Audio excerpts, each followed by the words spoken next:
তাহলে যোগাযোগ করবেন এই নাম্বারে। আসসালাম, তোমার নাম কি বাবা? জাকির। বলো বিসমিল্লাহ। বিসমিল্লাহ। আলহামদুলিল্লাহ। আলহামদুলিল্লাহ। সুবহানাল্লাহ। সুবহানাল্লাহ। এটা ভালো না? হ্যাঁ ভালো। রাগ করলা? না। তুমি ব্রাজিলের সাপোর্টার? হ্যাঁ। জার্মানির সাথে 7টা গোল খেয়েছিলে 7-আপ, এটা মনে আছে তোমাদের? হ্যাঁ আছে। রাগ করলা? না।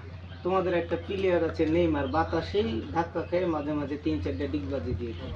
কথা সত্য না মিথ্যা? সত্য। রাগ করলা? না। তোমরা প্রতিবার বিশ্বকাপে আসার সময় বলো যে হেক্সা অর্জন করব, আর প্রতিবারই সবার আগে পালিয়ে চলে যায় আজে বাজে লোক টিমের সাথে হারে। কথা ঠিক না বেঠিক? ঠিক। রাগ করলা? না।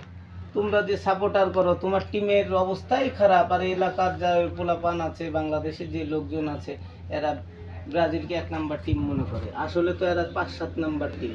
কথা সত্য না মিথ্যা? সত্য। রাগ করলা? না।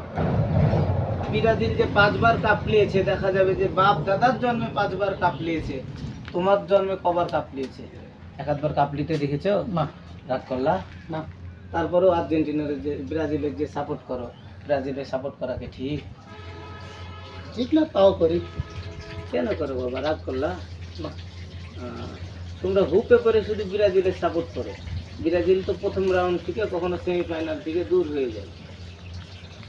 রাগ করলা? এবার একটু রাগ করলাম। তো তোমাকে আমি একটা বুদ্ধি দিই, তুমি দুধ দিয়ে গোসল করে আর্জেন্টিনাদের সাপোর্টার হয়ে যাও বাবা। রাগ করলা? বাবা এবার পুরা রাগ করলাম। হ্যাঁ।